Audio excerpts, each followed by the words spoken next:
အပူချိန်ကရုတ်တရက်ကြီးအနှုတ်တရကျော်အထိထိုးကျသွားခဲ့တယ်လူများစုဟာလည်းမျက်စိတမိတ်တွင်းမှာတင်ရေခဲရုပ်ထုတွေဖြစ်ပြောင်းလဲသွားခဲ့ကြရတာပါဒါပေမဲ့ဒီကောင်လေးကတော့သူ့ရဲ့ကဘာပြက်ကတ်ခံစစ်တွင်းထဲမှာဟော့ပေါ့ကိုအေးလူလူအားရပါရစားတောက်နေပါတယ်သူရီစားဟောင်းရဲ့အော်ဟစ်အကူညီတောင်းနေတဲ့တွေကိုလည်းသူလုံးဝအဖတ်မလုပ်ခဲ့ပါဘူးဘာလို့လဲဆိုတော့သူ့ရဲ့အရင်ဘဝတုန်းကဒီလိုအလွန်မင်းအေးဆက်တဲ့ကဘာပြက်ကတ်ကြီးရောက်လာချိန်မှာသူဟာအသက်နဲ့ယဉ်ပြီးအစားအသောက်တွေတွားရှာခဲ့ဘူးတယ်ဒါပေမဲ့သူရီစားကတော့စားစရာရိတ်ခါတွေအတွက်နဲ့တထေးသားတစ်ယောက်နဲ့ဖောက်ပြန်ခဲ့ပြီးသူ့ကိုနှင်းတော်ထဲမှာရက်ရက်ဆက်ဆက်ပစ်ထားခဲ့ကြလို့ပါပဲဒါပေမဲ့ဒီကောင်လေးပြန်လို့လာတဲ့အချိန်မှာတော့သူဟာအတိတ်ကိုပြန်ရောက်သွားပြီးတကြော့ပြန်လဲမွေးဖွားလာခဲ့ပြီဆိုတာသိလိုက်ရတယ်အဲ့ဒါကတော့ကဘာမပြတ်ခင်3ရက်အလိုကိုပေါ့သူဟာရေတန့်တပူးကိုကောက်ယူပြီးတကြိုက်ထဲမောတောက်လိုက်တယ်ပြီးတော့အဲ့ဒီရေတန့်ဘူးခုံကိုကျေးစလုံးတစ်ခုတည်းပစ်ထည့်လိုက်တဲ့အချိန်နောက်တစ်စက္ကန့်မှတင်ရေတန့်ဘူးအခုရေရာနဲ့ချီပြီးရေတန့်ဆက်ယုံတစ်ခုလိုပွားလာပါတော့တယ်သူမျက်စိသူတောင်မယုံနိုင်လို့အသင့်စားခောက်ဆွဲ6တစ်ထုပ်ကိုအဲ့ဒီစလုံးနဲ့ထပ်ပစ်ထည့်ကြည့်လိုက်တယ်အံ့ဩစရာကောင်းတာကခောက်ဆွဲ6အထုပ်ပေါင်းရာနဲ့ချီပြီးချက်ချင်းထွက်လာပြန်ရောဒီတော့မှဒီကောင်လေးဟာဒါကကဘာပြက်ကတ်မှာသူအသက်ရှင်ဖို့ကူညီပေးမဲ့ယတနာစလုံးဆိုတာသဘောပေါက်သွားခဲ့တယ်ဒါနဲ့သူဟာသူ့ရဲ့စုဘူးတွေကပတ်စံတွေအကုန်ထုတ်ပြီးရွှေတုံးတွေတွားဝယ်လိုက်တယ်ပြီးတော့အဲ့ဒီရွှေတုံးတွေကို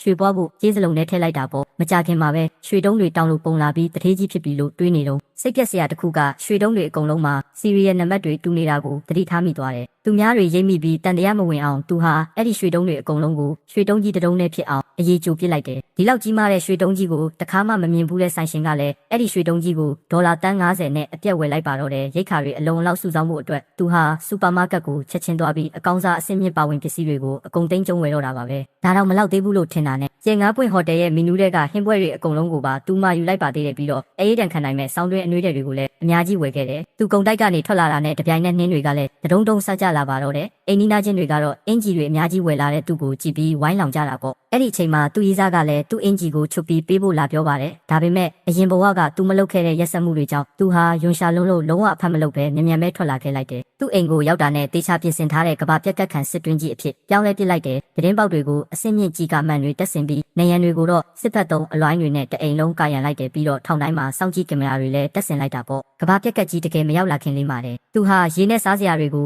အများကြီးပွားထားလိုက်ပြီးအရေးပေါ်အတွက်လက်နက်တွေနဲ့ဆေးဝါးတွေကိုပါတေချာတူလောင်ထားလိုက်တယ်နောက်ဆုံးမှာတော့အရာအလုံးကိုအစင်သင့်ပြင်ပြီးကဘာပြက်မဲ့အချိန်ကိုသူအေးအေးဆေးဆေးစောင့်နေခဲ့ပါတော့တယ်မကြခင်မှာပဲတမျိုးလုံးနှင်းတွေရေခဲတွေအောက်မှာနစ်မြုပ်သွားခဲ့တဲ့အစပိုင်းမှာတော့လူတွေကတာမန်နှင်းကြတာပဲလို့ထင်နေကြပေမဲ့လူအချို့ရေခဲရုပ်ထုဖြစ်သွားတဲ့အချိန်ကြမှာကဘာပြက်ကတ်ကြီးတကယ်ရောက်လာပြီဆိုတာသိသွားကြတာပါဒါပေမဲ့ဒီကောင်လေးကတော့ဘာကိုမှဂယုမစိုက်ပဲသူ့ရဲ့ဘေးကင်းလာတဲ့ခံစစ်တွင်းထဲမှာအကောင်းစားအစားအသောက်တွေကိုစိန်နဲ့သုံးဆောင်နေပါတယ်သူ့ရဲ့ရီးစားဟောင်းနဲ့အိမ်နီးနားချင်းတွေကတကားဖွင့်ပေးဖို့လာပြီးအတင်းအကျပ်တောင်းဆိုကြပေမဲ့လည်းသူကတော့ရီးစားဟောင်းရဲ့တစ္ဆာဖောက်မှုနဲ့အိမ်နီးနားချင်းတွေရဲ့ရုပ်မာမှုတွေကိုမှတ်မိနေတာကြောင့်သူတို့မျက်စိရှိမှလည်းအစားအသောက်တွေကိုအမိုက်ပုံးနဲ့တွန်းချပြလိုက်ပြီးသူတို့ကိုတော့အပြင်မှာအကူညီမဲ့စွာနဲ့တေးမဲ့နေကိုစောင့်ဆိုင်စေခဲ့ပါတော့တယ်